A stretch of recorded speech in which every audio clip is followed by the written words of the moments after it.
Botswana, salah satu negara yang berada di sub-Sahara Afrika beberapa tahun ini menarik perhatian dunia. Bagaimana tidak, negara-negara di Afrika lebih banyak dikenal sebagai negara yang tertinggal, primitif, dan kesejahteraan ekonomi masyarakat yang rendah. Namun, Botswana mengubah pandangan dunia akan negara sub-Sahara tersebut. Botswana adalah negara dengan sistem pemerintahan multipartai, dengan pendapatan per kapita tertinggi di Afrika Selatan. Demokrasi di dalamnya berjalan dengan sangat baik, hampir tidak ada korupsi yang terjadi di dalam tubuh pemerintahannya. Bagaimana semua pencapaian itu bisa terbentuk? Sekitar tahun 1600-an, Britania Raya membentuk sebuah imperium, di mana ia akhirnya bisa berkuasa dalam seperempat daratan yang ada di dunia. Afrika Selatan menjadi salah satu daerah protektorat Inggris pada tahun 1885. Berbeda dengan wilayah protektorat lain, Botswana atau pada saat itu disebut Bechuanaland tetap dipimpin oleh kepala suku. Hal tersebut terjadi karena negosiasi antara Inggris dan suku Swana. Suku Swana merupakan mayoritas penduduk Botswana. Selama masa protektorat Inggris, suku Swana dapat mencegah dan mengusir datangnya suku Boer dari Belanda yang merupakan sekutu Inggris saat itu. Pada tahun 1886, Inggris memerintahkan Cecil Rhodes untuk memimpin koloni Cape. Cecil Rhodes adalah pengusaha tambang kaya raya. Rhodes memiliki perusahaan tambang di Afrika Selatan, yaitu De Beers. Cecil Rhodes memimpin Cape dengan cara licik. Ia mengeksploitasi sumber daya untuk kekayaannya sendiri, dan juga mendirikan negara sendiri dengan nama Rhodesia, yang sekarang menjadi negara Zimbabwe dan Zambia. Rhodes mulai memasuki Botswana pada tahun 1895. Petinggi suku Swana memiliki firasat bahwa kedatangan Rhodes ke Botswana akan mengakibatkan banyak kehancuran dan eksploitasi besar-besaran seperti yang terjadi di Rhodesia. 3 pimpinan suku Swana akhirnya pergi ke lepas pantai selatan Inggris untuk menemui ratu.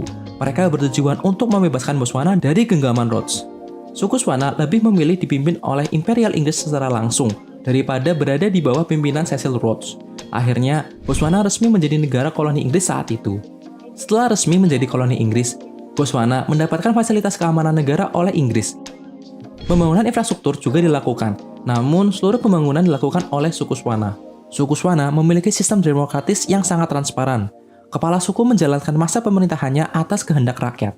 Suku ini juga memiliki forum yang dijadikan tempat memberikan kritik dan saran kepada kepala suku atas segala kebijakan yang diterapkan.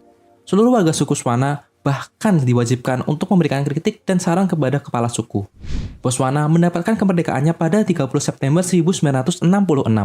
Negara ini dapat lepas dari koloni Inggris setelah mendapatkan kepercayaan dari Inggris untuk membuat pemerintahan sendiri.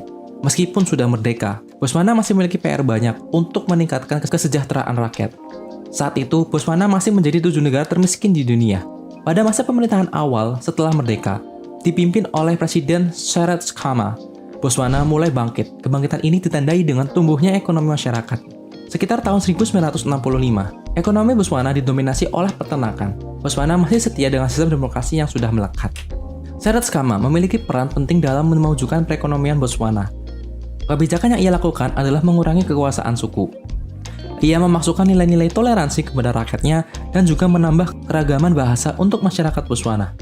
Suku Swana menerima dengan senang hati kebijakan yang diberikan Khama. Botswana adalah satu-satunya negara di Afrika yang damai, tidak ada persekutuan antar suku. Di dalamnya hidup berdampingan dan saling menghargai satu sama lain. Peperangan antar suku di Afrika sudah menjadi hal yang lumrah terjadi selama berabad-abad lamanya. Lalu sebuah batu loncatan bagi Botswana pun ditemukan. Masih pada masa pemerintahan Cyril Khama, tambang besar berlian ditemukan di bawah tanah kekuasaan Khama. Dalam pengelolaan tambang berlian ini, Khama menyerahkan sepenuhnya kepada rakyat. Hasil tambang juga diperuntukkan untuk kepentingan rakyat. Sampai saat ini, hasil tambang berlian di Botswana adalah yang terbaik dan terbesar di dunia. Pengelolaan sumber daya yang baik menjadikan Botswana negara dengan tingkat pendidikan yang lebih tinggi dari sebelumnya. Botswana menjadi negara yang tingkat melek huruf keempat sedunia. Infrastruktur juga menjadi lebih baik dan modern daripada negara-negara sub-Sahara lain di sekitarnya. Botswana merupakan negara dengan pemerintahan yang bersih.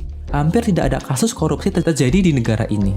Pengelolaan sumber daya yang bagus ini tentu berdampak juga pada kualitas pemerintahannya. Hingga saat ini Botswana masih menjadi negara dengan penghasil berlian.